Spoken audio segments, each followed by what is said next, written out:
قاری محمد طیب قاسمی کے YouTube channel کو سبسکرائب کیجئے اور امن کے پیغام کو پھیلانے میں ہماری مدد کیجئے اور نیچے دیے گئے ہوئے بیل آئیکن کو کلک کریں تاکہ ہر آنے والی نئی ویڈیو آپ کو براہ راست مل سکے۔ قبیلہ قریش خاندان بنو ہاشم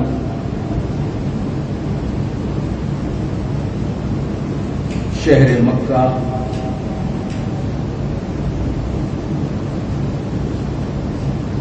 جناب آمنہ کے گھر صبح عین صبح صادق کے وقت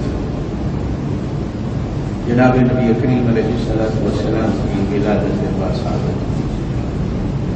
آپ حضرات کو یاد ہوگا گزشتہ جمعہ میں نے اسی پہ بات کی تھی۔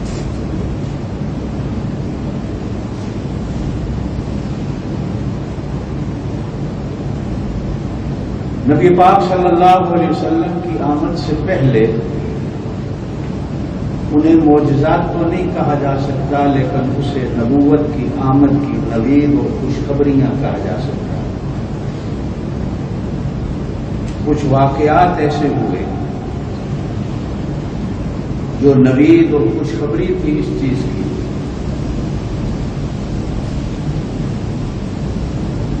کہ حضرت خاتم النبیین محمد رسول اللہ صلی اللہ علیہ وسلم کی آمد آئی۔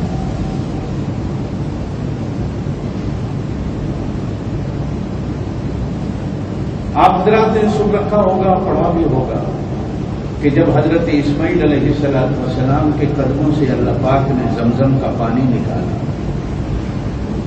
شہر مکہ میں کوئی آبادی نہیں تھی، تنہے تنہا حضرت ہاجرہ اور حضرت اسماعیل تھے اور یہ زمزم کا۔ یمن کا ایک قبیلہ جس کو قبیلہ بنو جرہم کہا جاتا ہے، یمن سے آگے ملک شام کی طرف جا رہا تھا کہ راستے میں پانی دیکھا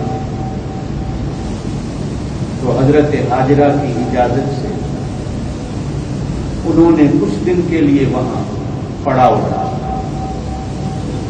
لیکن وہ کچھ دن ہوتے ہوتے سفر لمبا ہو گیا اور وہ قبیلہ وہاں آباد ہوا۔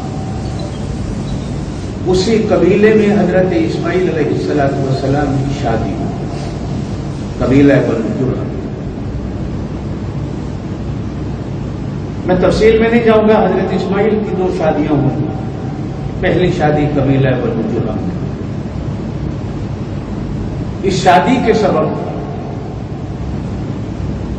اور اپنے قبیلے کی اکثریت کے باعث وہ مکے پر قابض ہو گئے۔ حضرت اسماعیل علیہ السلام کی آل اولاد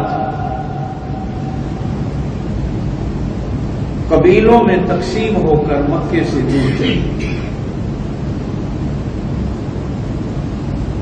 جب بنو جرہم کا قبضہ بنو اسماعیل نے دیکھا تو پھر انہوں نے اتحاد و اتفاق کر کے بنو جرہم کو مکے سے نکالا اور مکے پر قابض کیا۔ لیکن بنو جرہم نے جاتے جاتے کعبے کی چیزیں چوری کی، زمزم کے کنویں میں پتھر ڈال کر، اینٹیں ڈال کر، مٹی اوپر ڈال کر بے نام و نشان کر کے مکے سے رخصت۔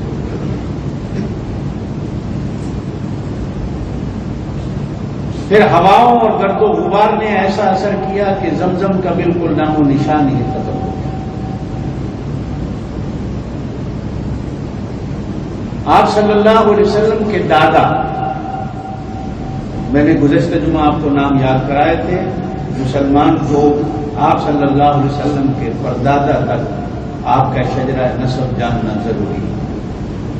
ابا کا نام عبداللہ، دادا کا نام عبد المطلب، پردادا کا نام ہاشم۔ ہاشم تک جاننا ہر مسلمان پر ضروری ہے۔ بنو اسماعیل کے قبضے کے بعد آپ صلی اللہ علیہ وسلم کے دادا عبد المطلب کو جب مکے والے پانی سے پریشان ہوئے، آپ صلی اللہ علیہ وسلم کی آمد سے تھوڑا سا پہلے 2-2.5 مہینے خواب کے اندر زمزم کی جگہ دکھائی گئی اور حکم دیا گیا کہ زمزم کو کھودو اور نکالو. چنانچہ جناب عبد المطلب ایک رات نہیں، 2 رات نہیں، 3 رات یہ خواب آتا رہا، تو چوتھے دن اس خواب پر عمل کرنے کے لیے کھڑے ہو گئے اور زمزم کی تلاش شروع کر دی. ان کے بڑے بیٹے تھے حارث، جناب عبد المطلب، انہوں نے بھی اپنے ابا کا ساتھ دیا. کافی دن کھودنے کے بعد اہل مکہ نے مذاق بھی اڑایا، لیکن وہ کھودنے میں لگے رہے. آخر زمزم نکل آیا.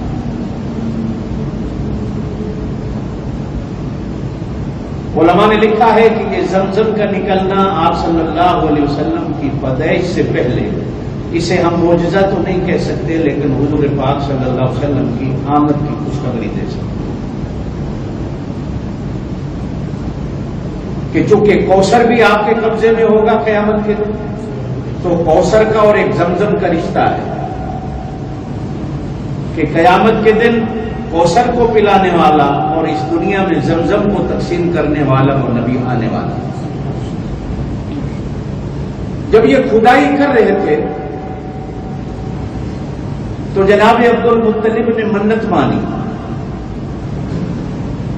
کہ اللہ نے اگر مجھے 10 بیٹے دیے تو میں ایک بیٹے کو اللہ کی راہ میں قربان کروں. اللہ نے جناب عبد المطلب کو 10 بیٹے دیے. آخر میں جناب نبی کریم علیہ الصلوۃ والسلام کے والد گرامی حضرت عبداللہ کی ولادت. بعض مورخین نے 12 بیٹے لکھے ہیں، ان 2 کے نام نہیں ملتے، لیکن 10 کی پوری تاریخ ملتی ہے.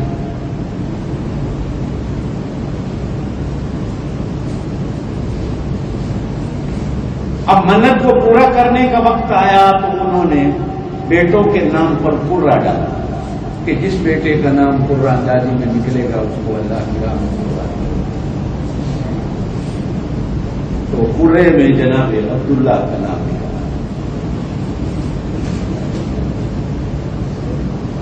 جب ان کی عمر 5-6 سال 8 سال، اور یہی عمر قربانی کی حضرت اسماعیل علیہ السلام. اب یہ قربان کرنے کے لیے حضرت عبداللہ کو لے چلے تو مورخین نے 2 باتیں لکھی. ایک باتیں تو یہ لکھی کہ جناب عبد المطلب کی بیٹیاں حضور پاک صلی اللہ علیہ وسلم کی پھوپھیاں راستے میں رکاوٹ بنی اور انہوں نے اپنے باپ کے دامن کو پکڑا کہ ہمارا یہ آخری بھائی ہے اور آپ کا چھوٹا بیٹا ہے، اسے قربان نہ کرو. اور حضرت اسماعیل علیہ السلام کی طرح جناب عبداللہ بھی قربانی دینے کو تیار ہو گئے کہ ابا آپ نے جو خواب دیکھا ہے وہ پورا کر دیجیے. بعض مورخین نے لکھا ہے کہ اہل عرب کے بڑے بڑے سردار عبد المطلب کے پاس آئے کہ عبد المطلب یہ نہ کرو، اگر تم نے یہ کر ڈالا تو ایک رسم پڑ جائے گی، پھر قیامت تک ہر بندے کو اپنے بیٹے قربان کرنے پڑے.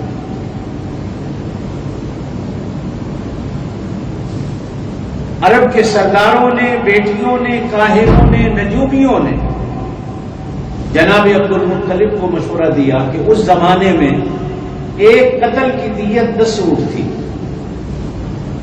کہ اگر کسی بندے کے ہاتھوں کو ناجائز بندہ قتل ہو جائے تو دیت کے طور پر 10 اونٹ دے مقتول کے ورثاء. یہی دیت انہوں نے یہاں رکھی کہ آپ ایسا کرو کہ بیٹوں کے مقابلے میں ایک طرف 10 نام رکھو اور ایک طرف 10 اونٹ ڈالو. 10 اونٹ ڈالے تو عبداللہ کا نام، 20 ڈالے تو عبداللہ کا نام، 30 ڈالے تو عبداللہ کا نام. جب 100 تک چلے گئے عبد المطلب تو قرے میں اونٹوں کا نام آیا، جناب عبداللہ بچ گئے. تو عبد المطلب نے 100 اونٹ قربان کیے.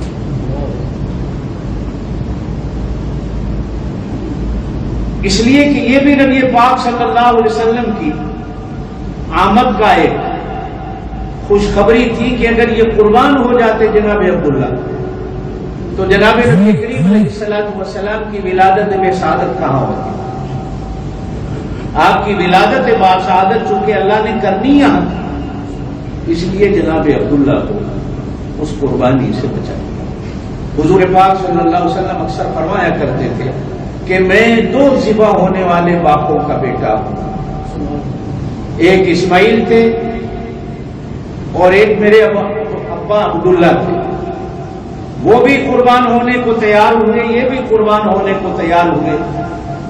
اسماعیل میرا دادا ہے اس خون کے رشتے میں، اور یہ خون کے رشتے میں جناب عبداللہ میرا ابا ہے۔ میں دو ہونے والوں کا لخت جگر اور ان کے ٹکڑا۔